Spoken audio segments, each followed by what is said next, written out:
Fala, meus queridos, estamos aqui mais uma vez com o Diegão, diretamente da Rio Aqua Fish Place, para dar continuidade na nossa série de plantinhas. Não é não, Diegão? Diegão Soquinho aqui. Hoje é você que vai aparecer aí, igual no vídeo das Jotalas. Inclusive, gostei muito desse formato aqui, sentado, confortável. Inclusive, Diegão, para o pessoal aí ficar sabendo, eu fiz uma playlist de plantas. Então já saiu o primeiro vídeo de Rotalas, esse é o segundo vídeo a gente falando sobre higrófilas.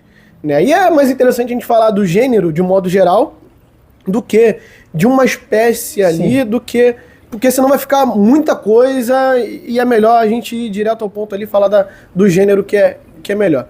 Diegão, é o seguinte, eu vou parar de falar aqui, vou te deixar à vontade hoje para você falar desse gênero muito popular no nosso hobby aí, no aquapaisagismo, no aquário plantado, que é o gênero das higrófilas. Manda a brasa aí que hoje é contigo. Beleza, Matheus. Então, o que falar das higrófilas, né, pessoal? Eu acho que em algum momento todo mundo já teve uma higrófila no aquário. É uma planta que realmente costumam ser, no geral, plantas bem resistentes, tá? São plantas que de origem asiática, né? E assim, foram trazidas já há algum tempo, tá? E são plantas que, às vezes, a gente, por exemplo, vai comprar um peixinho na feira. Às vezes tem um raminho de uma higrófila lá dentro. Às vezes você está com uma higrófila no aquário e nem sabe que aquilo ali é uma higrófila. A gente tem diferentes formatos de folha, mas, no geral, são plantas que têm um bom desenvolvimento e, no geral, são plantas que são bem rápidas, né? Elas têm um metabolismo bastante acelerado. Então, elas têm essa característica de ter um consumo de nutrientes maior. Isso é usado, às vezes, até estrategicamente por alguns aquapaisagistas, no sentido de, quando vão iniciar a montagem, colocam algumas higrófilas para que elas consumam rapidamente aqueles nutrientes ali das 2, 3 primeiras semanas, o que vai ajudar a controlar ou prevenir das algas, né? E depois retiram aquela planta, porque na verdade ela não faz parte do hardscape, ela só está ali para cumprir esse papel de absorver nutriente mais rápido, né? O pessoal geralmente faz isso, já vi fazer em aquário de concurso, já vi fazer em aquários que são mais difíceis, mais técnicos. Então, aquário que precisa que seja consumido nutrientes rápidos ali no começo, às vezes se utiliza essa técnica. São plantas que a gente não costuma usar muito nas montagens, né? A grande verdade é essa, porque além dessa questão de alto consumo, elas são plantas que crescem muito rápido. Então, por exemplo, uma higrófila polisperma, né? É uma planta que, dependendo do tipo de aquário, você faz uma poda, 5 dias depois ela já está batendo novamente no espelho d'água. Então é realmente uma planta que eu não usaria ela num aquário de altíssima demanda. Se fosse escolher essa planta, eu usaria ela num aquário, uma planta de caule de crescimento rápido, para um aquário de uma demanda mais baixa, porque a oferta de nutrientes ali vai ser menor e você vai conseguir controlar ela um pouco mais, né? Além disso, a gente tem as higrófilas de folha mais larga, que particularmente eu gosto mais, são as minhas favoritas. Higrófila corimbosa, higrófila stricta, higrófila corimbosa compact. Essas eu costumo às vezes usar em algumas montagens minhas, aquários grandes, né? Aquários acima de 90 centímetros, às vezes eu acho um lugarzinho ali para elas. Elas formam moitas bem densas, bem compactas, são plantas com uma estrutura de folha mais larga, que acrescentam bem ali na parte do meio, né? Então são plantas bem legais. Falando de iluminação, é o que a gente sempre fala, né? A planta ela vai se apresentar de forma diferente dependendo do tipo de iluminação que você use. Então, se você vai colocar ela no aquário com uma iluminação mais fraca, a folha tende a ficar um pouquinho mais escura, né? Se você coloca ela no aquário com uma iluminação mais forte, se for uma planta verde, né, ela vai ficar com uma folha um pouquinho mais clara. Existem algumas higrófilas que podem chegar a tons avermelhados, como por exemplo a pinatifida, que é uma das poucas usadas no aquapaisagismo de fato, né? Você vê ela tanto num aquário bonito quanto num aquário de concurso, e elas compõem muito bem. É uma das poucas higrófilas que é utilizada em montagens mais profissionais e etc. Essas elas conseguem chegar num tom de vermelho bem interessante, tá? Mas tudo variando também de acordo com a iluminação e a fertilização. A gente tem também a higrófila rosa nerve, que ela fica com os veios com os tons ali avermelhados, alaranjados, principalmente quando está próximo da superfície, mais perto da iluminação. E realmente acrescenta bastante, né, no aquário. O que eu posso dizer mais sobre esse grupo de plantas aí, Matheus? Fertilização. Como eu disse, são plantas que têm um metabolismo muito acelerado, são plantas que crescem muito rápido. Então, às vezes vale a pena você fazer uma fertilização mais magra, né, para que ela não cresça tão rápido e não te dê tanto trabalho. Porque é aquilo, dependendo da espécie, é uma planta que você faz a poda, 3, 4, 5 dias depois ela já está de novo no espelho d'água. Ela tem um poder de regeneração e crescimento, a taxa de crescimento muito elevado. Então, às vezes é melhor você manter uma fertilizaçãozinha mais magra, né, e para poder controlar a taxa de crescimento dessa planta. Uso de substrato fértil. Isso vai depender da espécie que você está usando, né? Como eu disse, por exemplo, as pinatifidas, elas são plantas que absorvem muito da coluna d'água, né? Geralmente a gente associa a troncos e rochas. É uma planta que realmente não tem necessidade alguma de substrato fértil. Dá para plantar no substrato? Dá, mas ela consegue absorver muito bem os nutrientes da coluna d'água e a grande maioria das vezes, quando ela é utilizada justamente associada a troncos e rochas. Dificilmente alguém faz plantio de pinatifida no substrato. Essas de folha mais grossa que eu citei, né, corimbosa compact, stricta, essas eu recomendo o uso do substrato fértil, sim.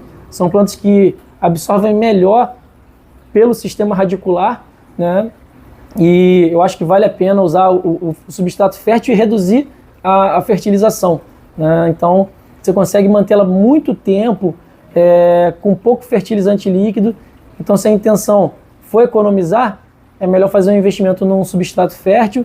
Não precisa nem ser o substrato fértil de altíssimo rendimento, pode ser com valor custo-benefício melhor, que você já consegue tá atendendo a essa planta.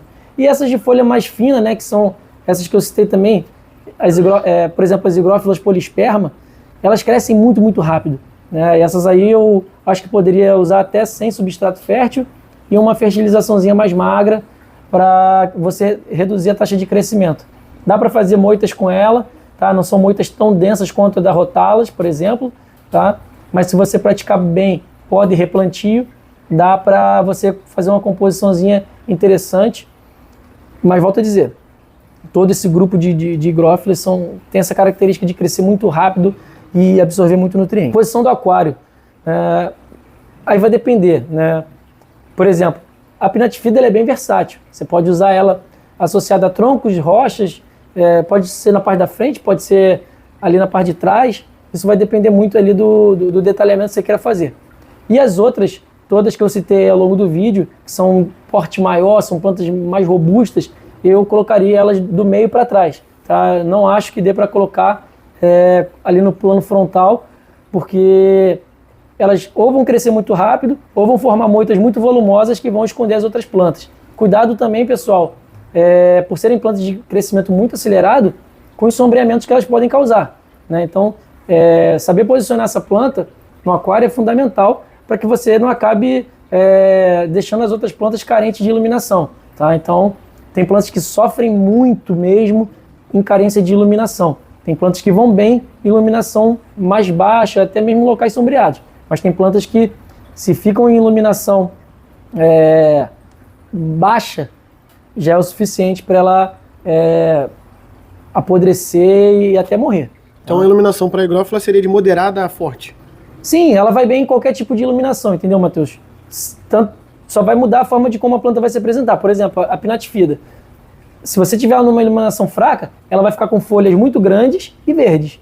Se você tiver ela numa iluminação forte, ela vai ficar com a folha pequenininha e mais avermelhada, né? As outras que eu citei, né, elas vão bem numa iluminação de fraca a moderada, mas vai mudar também a tonalidade da folha, né, da cor da planta. Se for uma iluminação mais forte, folha mais clara. Se for uma iluminação mais fraca, planta mais escura. Geralmente é isso que acontece. A temperatura padrão, né?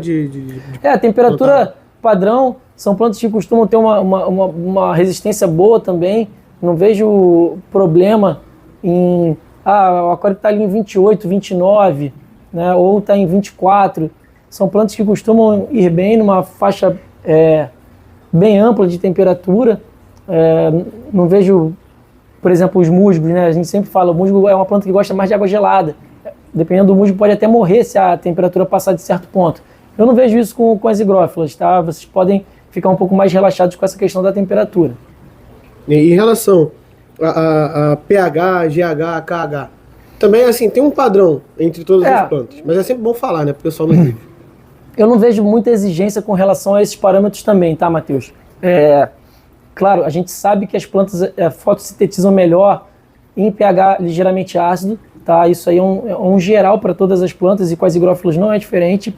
Com relação a KH e GH, eu não vejo grandes exigências. Se você conseguir manter ali um KH em 4 e um GH ali em 5, 6, já está maravilhoso para elas. Ela não vai sofrer com carência de cálcio e magnésio, nem nada disso, né? Então, como eu disse, são plantas realmente muito resistentes e que não costumam realmente dar problemas. É até difícil a gente falar de um grupo de plantas desse, porque são plantas que vão bem em todo tipo de aquário, né? Então, elas vão bem tanto em aquários que tem as plantas mais exigentes, quanto em aquários que, às vezes, você quer só uma plantinha ali para ter no teu aquário, né? Às vezes você não vai nem colocar o gás carbônico, vai ser uma iluminaçãozinha básica, e elas costumam também resistir muito, muito bem, tá? Então, fica difícil a gente falar de carências aqui, se são plantas realmente que vão bem em todo tipo de situação.